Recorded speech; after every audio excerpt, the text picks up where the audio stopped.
Hey you, Nina here. So if you are not following me on Instagram at Drama Therapist Nina, go ahead and do that now. I'll wait.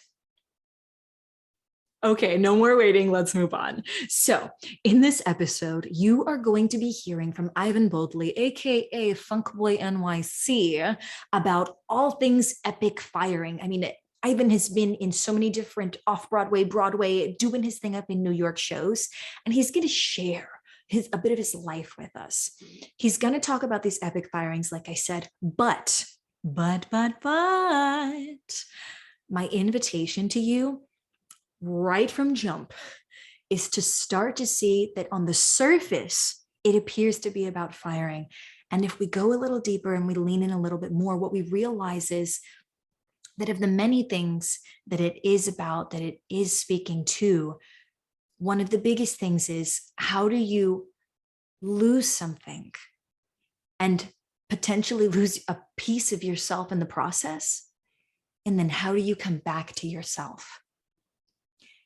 That's a really big component of what Ivan is sharing with us. And so if you're into that, if that feels like it's your jam, this is going to be a great episode for you. And there is one more thing that is real nifty about this here episode, y'all.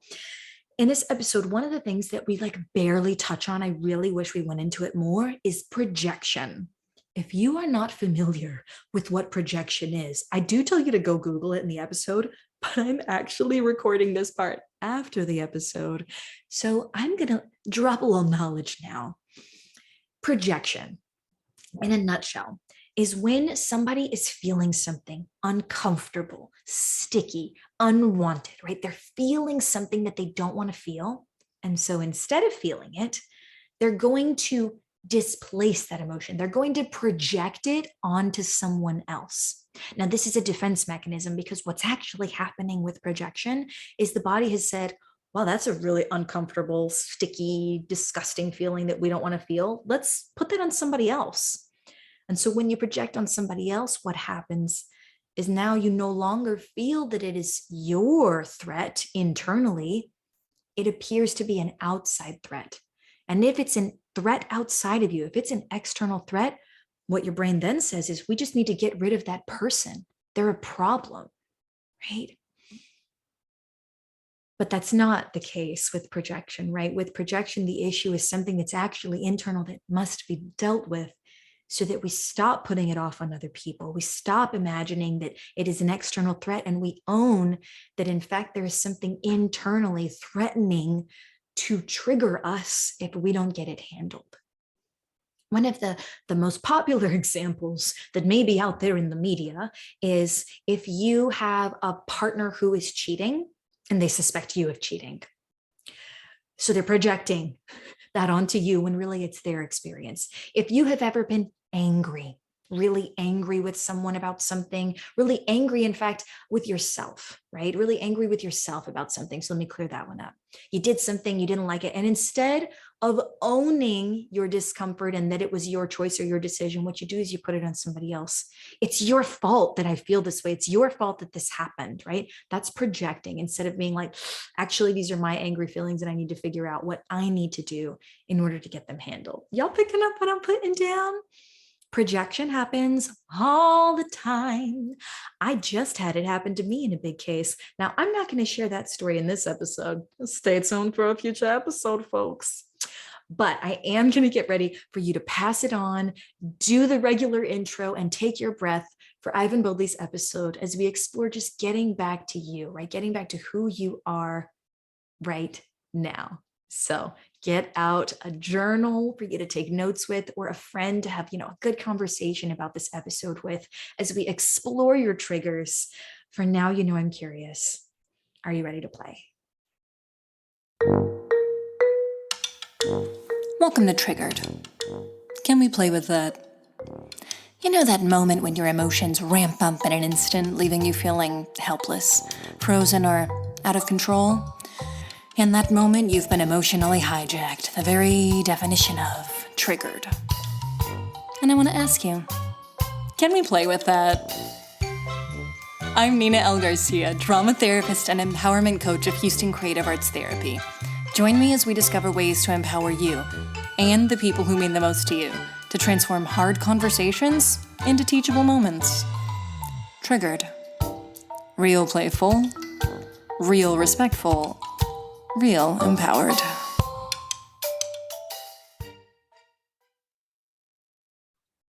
Let's take a breath.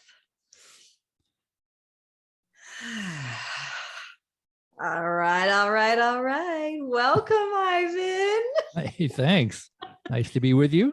Oh my gosh. Listeners, I have Ivan Bodley here. But before I invite Ivan to share a little bit about who he is, what he's bringing to our auditory stage here, let's go ahead and set the intent for this episode. We are having human to human conversations, y'all.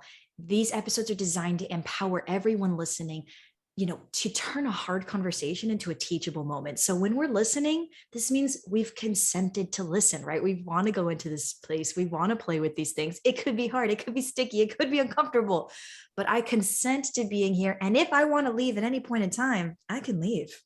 Do you consent to being here, Ivan? I do. Thank you for asking. I appreciate it. Yeah, I love consent. All right, my friend, tell us a little bit about you. Help us locate where you are in the world and what we're going to love about you. Well, let's go to the tagline of the biography. I'm a bass player, working full-time freelance musician, living in New York City. I've played with 50 members of the Rock and Roll Hall of Fame. I've appeared in 12 Broadway shows. I'm a Blues Hall of Fame inductee. I've traveled the world and I've written a book about it, So that's who I am. That's what I do. And that's why I'm here talking to you about it. As you speak, I'm just like chills. What a life you've lived. Just chills. Oh, okay. Ooh. It's been crazy. It's been fun. Yeah, I did write a book. Yeah. So many stories are required writing them down. Yes. And that is exactly what we're going to lean into and play with today. Your book is titled, Am I Famous Yet? Memoir of a Working Class Rock Star. Would you tell us a little bit about, this story in a nutshell? And before we even get there, actually, we have this thing that I like to ask people to do. Can we check in with your internal weather? Yes, around this book, right? So we've got you in this book. What's your internal weather like when it comes to this moment?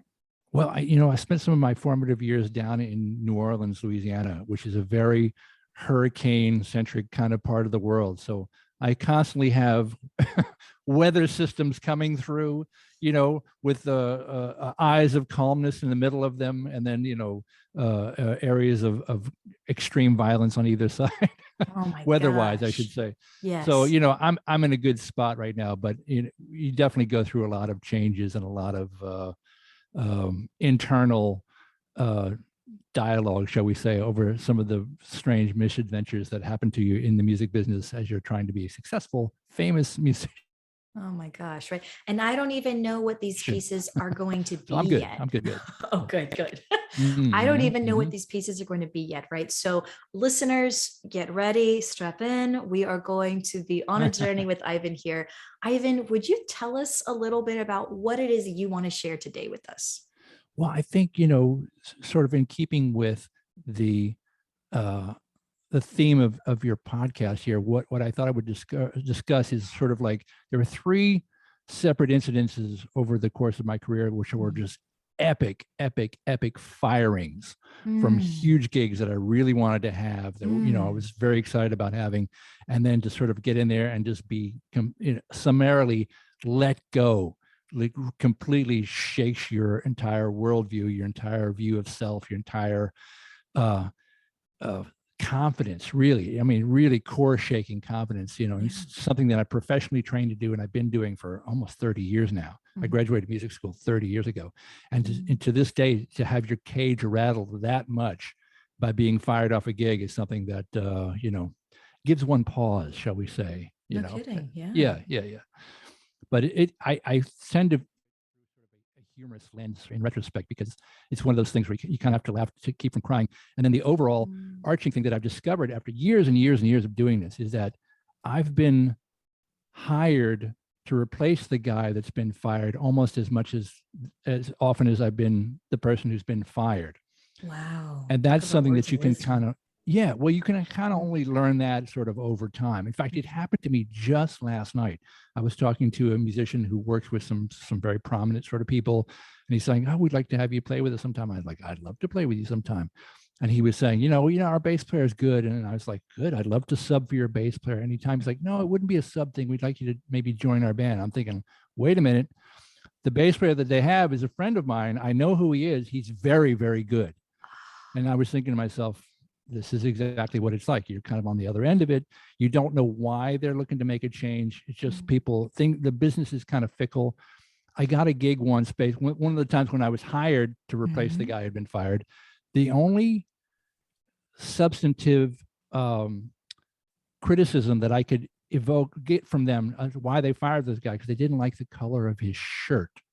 That was the main complaint that they had about him. I'm sure there was more to it than that, but I was like, okay, good. What color shirt would you like me to wear when I come in? So we cannot repeat this mistake. And the extra was black, and I'm wearing a black shirt now. So, because that's all I own.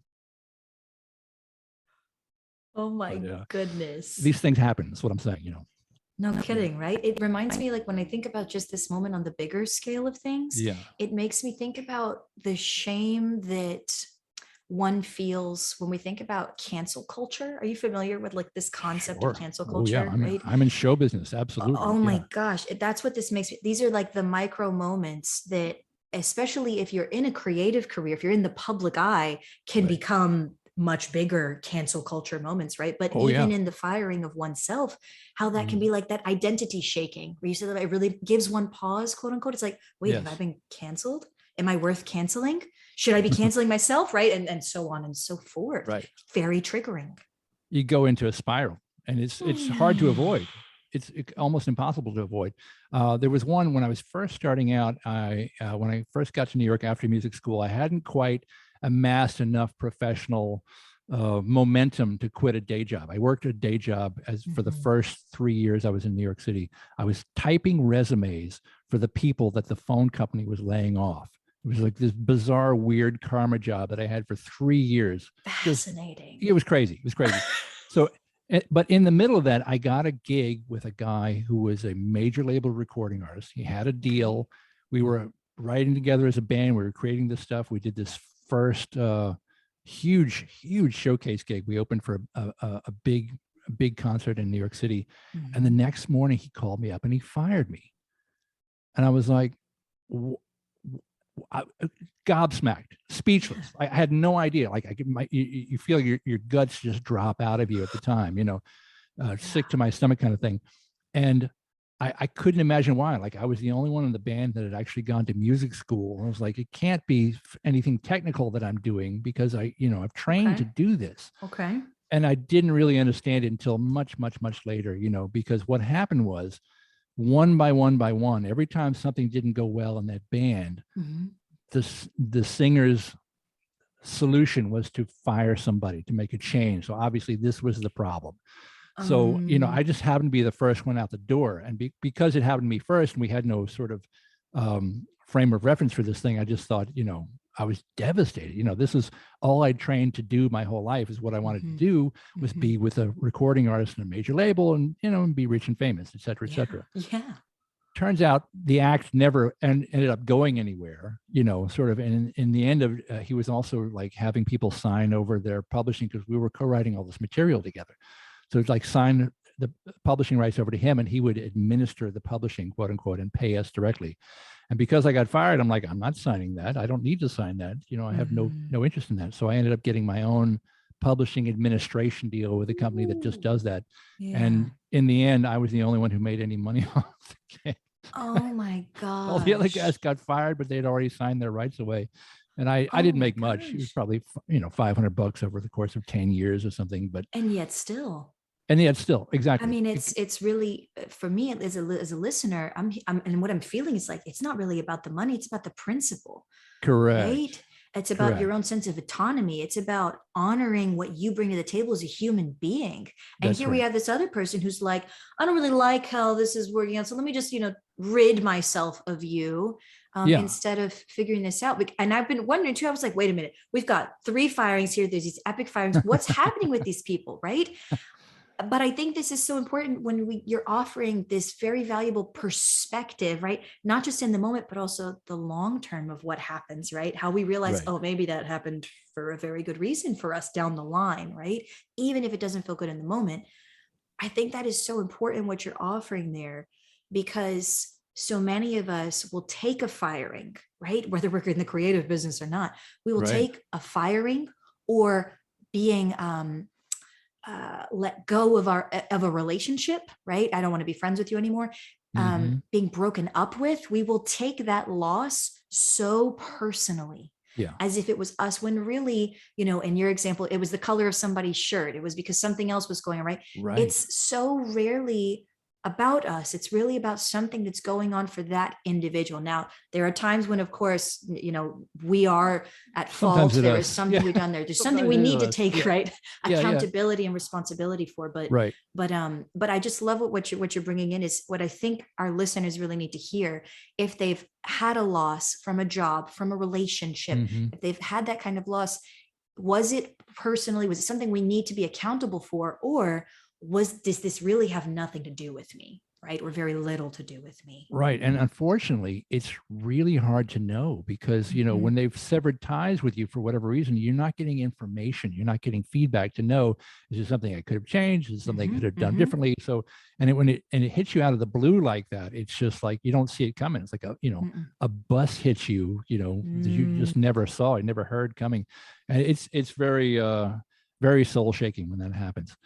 And I had another situation with another prominent artist, We tell um, us. who shall remain unnamed, but Okay. let's just say very, very quite famous. Like and it was the kind of thing where I actually got fired from this gig twice, and this singer, she didn't remember firing me the first time. The second time that I met her was like 15 years later, and she had no memory of me Mm. from firing me the first time. But because I'd been around the first time and sort of seen how the organization worked and Mhm. seen sort of went on behind the scenes, Yeah. when I got called to do the gig again, this is 15 years later, the new music director called me and said, would you be interested in playing with this artist? And I knew the artist, and I said, is her manager still involved? And I named the manager's name. They said, no, the manager is not involved. I said, I'll do it, because I knew the manager was sort of the toxicity in that sort of situation. Uh, but then as we reconvened this new band, this probably the 87th band this person had in their career, which is telling. If you can't keep employees for that long, I said to all of the people in the band, I said, just understand something. I said, ladies and gentlemen, we will all be fired from this gig. Because I knew that, because I'd had the experience before with this person. They all looked at me and said, you're crazy. You don't know what you're talking about. I was like, nah, mark my words. And I did that gig for 2 years the second time, and a lot of road gigs, a lot of international touring and all this kind of stuff. And then one day I got fired.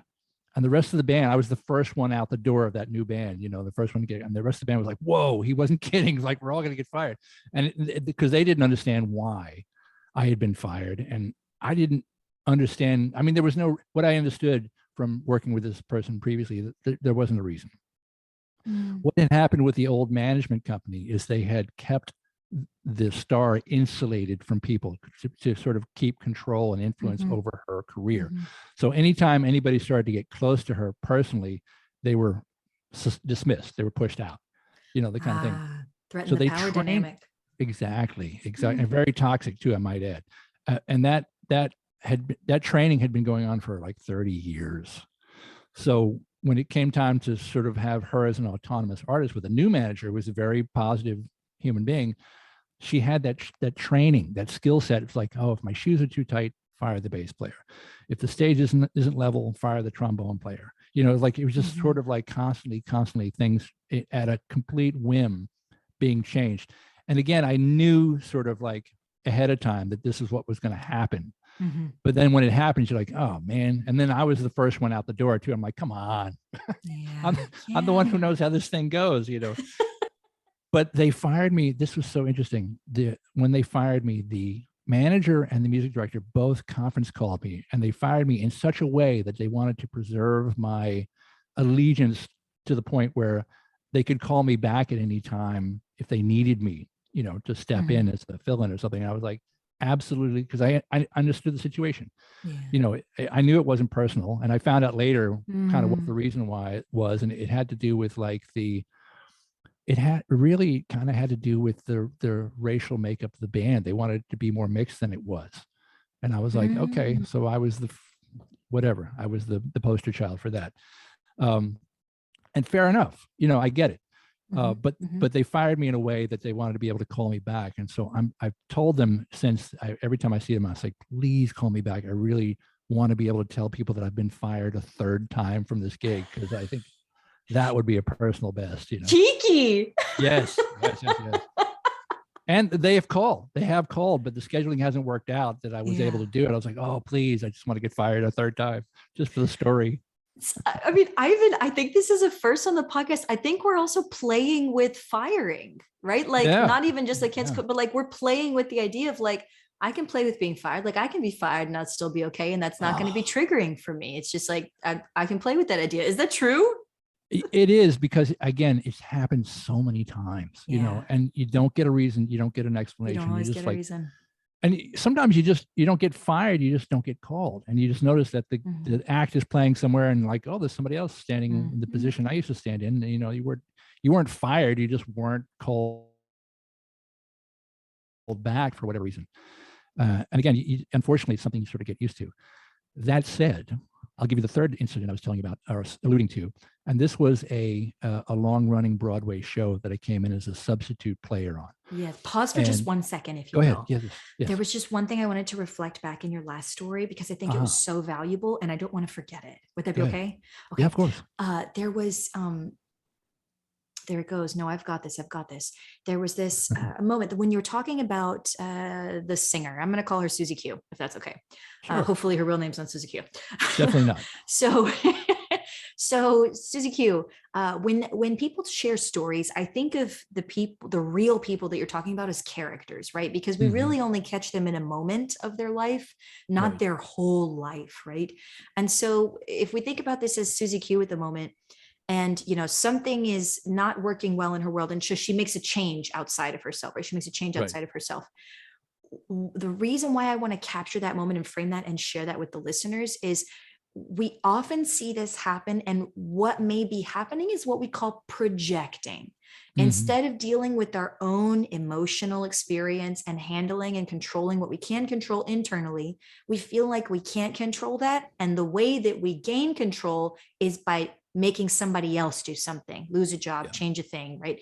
And so this is what is commonly known, right, as projecting our feelings on somebody else, because we still need to see it somewhere else.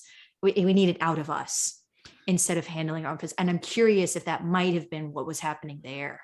100%. And I think what that phenomenon you're talking about, the projecting thing, was happening, was common to both of those firings I just told you about. Yes. I think the first singer was the same sort of deal. 100% with the t-shirt. Yes. Yeah. Right. He wasn't seeing the fact that the act that he had developed wasn't strong enough, and that he had some culpability in that. So he sort of was blaming external people. It's got to be the bass player, it might be the guitar player, and again, one by one, they all went, and the same thing with the second one I'm talking about, the sort of external versus internal locus of control kind of thing. There's so much value in being able to lean into your triggers, y'all, and know what triggers you, and get that emotional regulation on. That internal weather checking we did, that's not just for kicks. You can use that whenever you want, right? That's right. I mean, you had a third story. Do you want to share it with us? We got some time. Okay. And this was kind of almost, I can't say it was more devastating, but it was trickier to navigate, I must say, because the second one, because I knew the habits of the singer I was working for, and I knew, like I said, right, predicted we're all going to be fired. So it wasn't a total shock. I mean, it was kind of a shock, but it wasn't totally out of the blue, because I knew it was coming. The third one was a long-running Broadway show where I was substituting. And as a substitute player on Broadway, which is, all I've ever done, I've never been a chair holder. With the Musicians Union contract, you can sub out up to 50% of your shows and still keep your chair. So each chair holder has about 5 subs that come in, and the subs come in, they want you to sound exactly like the person you're subbing for as much as possible, because they want consistency upstairs. So the actors and the singers don't have to be thinking about, wait, that doesn't sound like the same part I heard Leveling yesterday. changes and also, okay, good deal. Right. They want everything to be as Consistency. consistency. They've Okay. developed an amazing product, and they want it to be consistent. And they're right. I understand that. So as such, as a sub coming in, especially as first time sub, it's a super high pressure situation. And they'll give you the sheet music and maybe a video of the conductor. And you have maybe a month or however long you need to prepare for the show. And you come in, there's no rehearsal. You come in and you perform in front of a live audience, a paying audience, and you get one shot at it. And if it's not at least, an A-, the conductor will say, nope, no, thank you. And you'll never work on the show again. So the first show, you almost have to wear a diaper to. It's like, it's that stress level, and because of that, there's almost like a bizarre kind of like fraternal frat hazing kind of culture within that, because people that are in that scene have all sort of been like traumatized to get into it. And now once they're into it, it's the same thing I hear about, like, with doctors and as being interns, people having to eat the crap that the people before them had to eat because it's part of what they perceive as the cycle. Yeah, this is even, we're talking a little bit here, even the listeners here, this is a culture that's been created now in a very particular environment, right? This is a culture that's being created, unfortunately, a highly oppressive culture. Yeah. It's tough to break in there and tough to sort of be one of the gang, but again, I've done it. I've done it over a dozen Broadway shows now over time, so I'm kind of used to that. But this was I want to say maybe the second or third show that I'd subbed on. And at the time I was subbing on 2 or 3 shows at the same time. So, you might do one show on Friday and do another show on Sunday, and do a different show on Tuesday. And there's a lot of music to maintain, a lot of facility to maintain, but I was doing it, I was fine. I was sort of, again, had trained into rising to the challenge over time. And I did this one show. It was a long running show, and I subbed on it for about a year. Maybe going in only maybe once a month, so probably done 14 or 15 shows over the course of a year. And when I first got there, they said, this is great. Whatever you're doing is great. You sound great. Everything's great. Everything's cool. Great. After a year, they said, yeah, no, we're done with you. We never really need to see you again. And I was like, what changed from point A to point B? And why didn't you tell me? Like, give me a note, give me notes about what you think I need to adjust, and I'll be happy to do it. Or at least, give me a shot at sort of like having some recourse, control over my own destiny or whatever it is. But I really never got a good explanation about it, other than with this toxic culture we're talking about, a friend of mine in that culture said, sometimes a head just needs to roll. What a line. Yeah, right. It's like, this is what we're teaching people. Sometimes the head just needs to roll. Sometimes a head just needs to roll. And I was like, great. So happy it was mine. But so now that I'm no longer on that show, I'm still doing 2 other shows. And I'm get back into and this is another show that I've been doing for a couple of years at this point. So I've got maybe, 100 or so performances under my belt. I know what I'm doing. I've been successful there over a long period of time. And suddenly, because of this firing at this other show, I lost confidence in what I was doing. Like, do I really know how to do this? It shook me badly. And, and for a long time, it took a couple of months to really crawl back out of that thing and realize it wasn't personal, didn't reflect my skill sets. But when you get in your head, spiraling around something which you have to do as a physical performance, and what you need to be thinking is C, C, C, C, C, C, C, F, F, F, F, G, but I'm thinking like C, C, C, I don't know what I'm doing. F, F, I'm not really good at this. G, G, G, this is not good. It's that internal noise. It's like it's noise now inside and you can't get it out.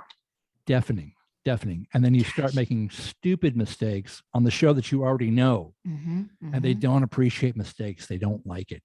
It's, again, that culture is sort of weird. Like if you're the chair holder and you make a mistake, they kind of look at like, oh, he made a mistake. If you're the sub and you make the exact same mistake, they say, I don't know if this person's going to work out. It's like that level of sort of differential of stress, being a sub on the thing. No And kidding. again, I'm hearing that this yeah, challenge of perfectionism also, right? yeah, But I know a lot of people struggle with that challenge of like, I've got to be perfect, I've got to be perfect. But this is why, is because yeah, there's this fantastical ideal of you must be perfect. Well, they don't have to be as perfect, but you must be, yeah, right? yeah. And and truly they want that. They want as close to perfect as you can get. They don't want a Yeah. lot of like personality. Like you can have personality as you're sort of developing a show, if you're in that process, as you're kind of creating the parts. But once the parts are created, and they call it the book being frozen, like the lines aren't going to change, the songs aren't going to change, it's going to stay that book is frozen. Now it has to be that way every night, night after night, day after day. So that's the big challenge when you come in, especially as a sub, trying to mimic something that somebody else has created, who's got a different style and a different, aesthetic than you. It's a real interesting application of being a professional musician. I've found, Yes, yes. I am curious now because there are some different triggered pieces that we've got around this. Mm-hmm. And I mean, there's the trigger around, I think the biggest one that I'm hearing, and I want you to fix this if you feel like, no, Nina, this is the one that we should be leaning into. But this moment that you talk about over and over again of, I was shaken. I was Yeah. shaken, right? And in this, it took me months because really my confidence in myself, my view of who I am, what I identified as was shaken, right? Yes. So when psychoeducation moment for everyone listening, right? When we think of traumatic moments that happen, that's what trauma is like. Something will happen, right? And if it stays in your body, that's actually what we call trauma. So you could be in a car accident, for example, and not have trauma after that. If you're like, oh yeah, it was an accident, and it doesn't sit in your body. But if you have a car accident and then it stays in you and you think, I don't know if I can drive safely again, I don't know if I should be on the highway, that's trauma sitting in the body, right? So when we think about a moment like a firing, a letting go, a losing a relationship, all of that, when we think about those moments and how they shake us, if it sits with us, we're sitting with a bit of what I would probably label as relational trauma of relating to ourselves. Okay, wait a minute. Who am I? How do I identify? Am I still this? Can I still do that? Right. And also, can I trust this industry? Is this industry safe for me? Is this what I should be doing? Was this the right career choice?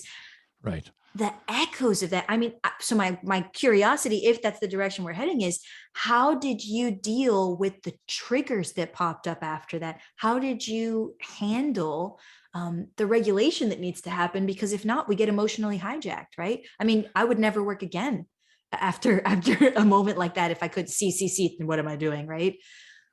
How did you do it? It's very tough. I mean, you have to go into some real internal yoga almost. You have to go to real internal machinations to sort of like talk yourself off the bridge over and over and over again.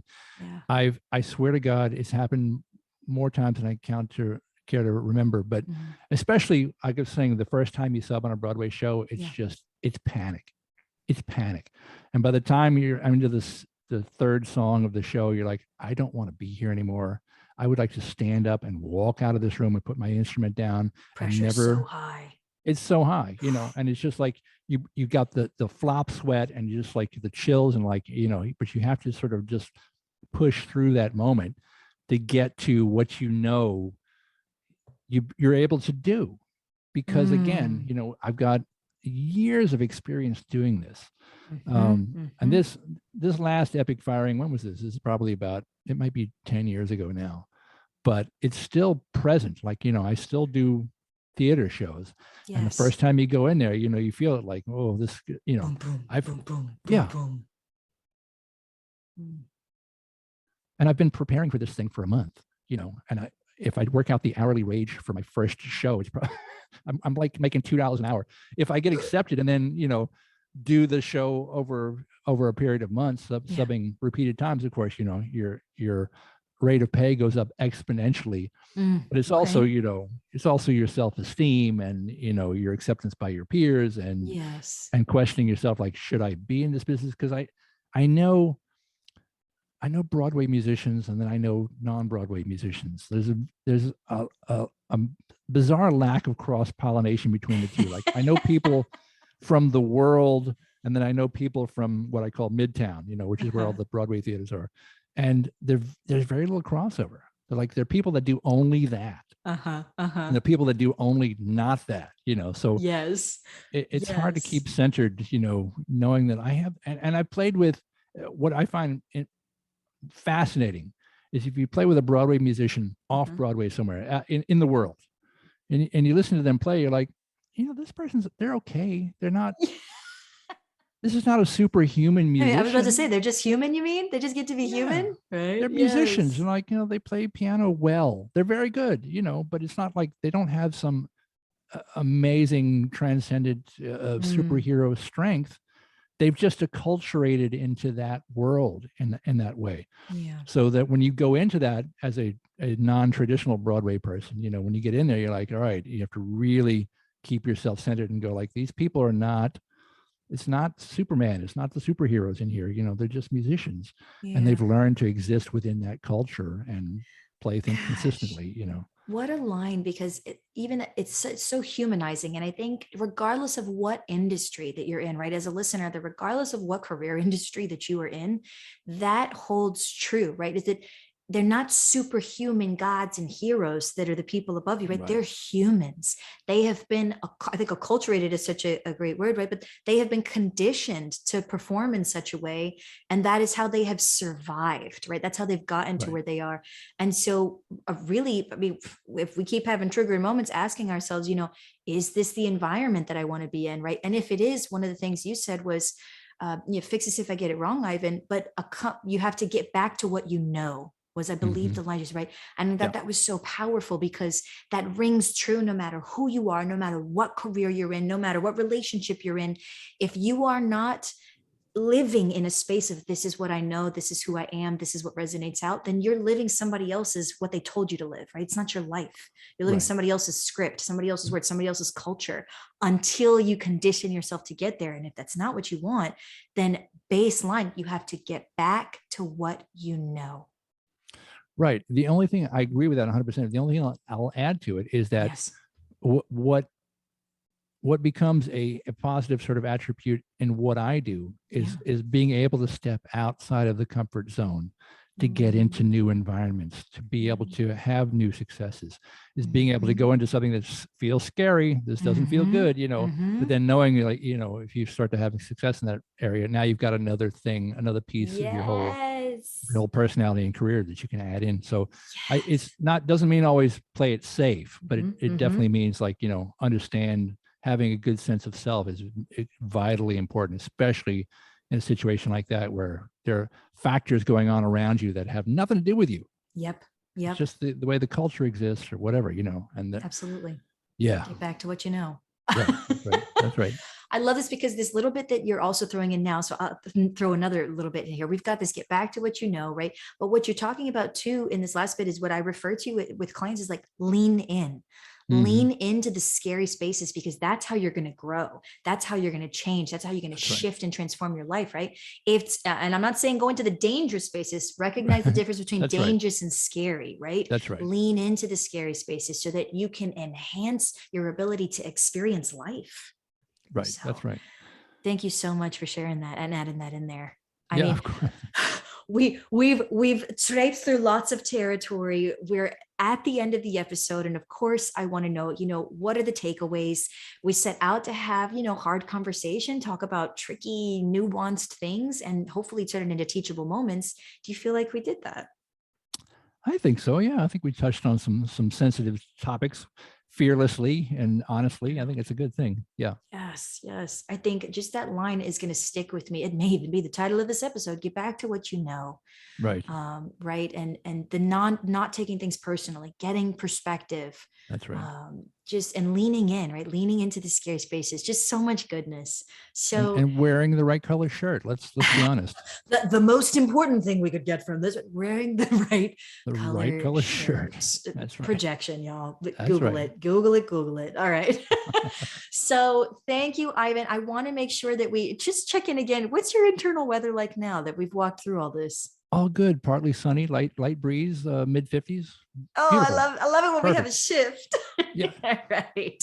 Thank you so much for this. If people want to reach out to you after this, Ivan, how can they get a hold of you? Oh, I can be found. I'm highly Googleable, but everything you would ever want to know about me and more is at funkboy.net, funkboy.net. It's all there. Everything's there. Links to socials, it's Excellent. all there. I will also have that in the show notes. So it's easy access, y'all. You don't have to rewind. It's going to be there in the show notes. Just scroll on down. Ivan, is there any other words of wisdom or anything you want to leave with us before we wrap? It's been a real pleasure. I'm really grateful for you sharing some of your lifelong experience like this. Thank you. No, my pleasure. I really appreciate the opportunity and to talk about these things and the crazy book that I wrote as a result of all these, bizarre traumas. So no, I really appreciate it. It's been a lot of fun. Thank you. Thank you. We will also have that Am I Famous Yet? Memoir of a working class rock star in the show notes. But for now, my friends, that is what we planned for today. Thank you for taking a minute to explore your triggers as a human. And if this has been helpful for you, if this episode has touched you in some way, the best thing that you can possibly do is to share it with someone else. Let people know, right? Share this episode. That's what helps other people, new people, right? Find us when you do that. So thank you so much for being with us and stay curious.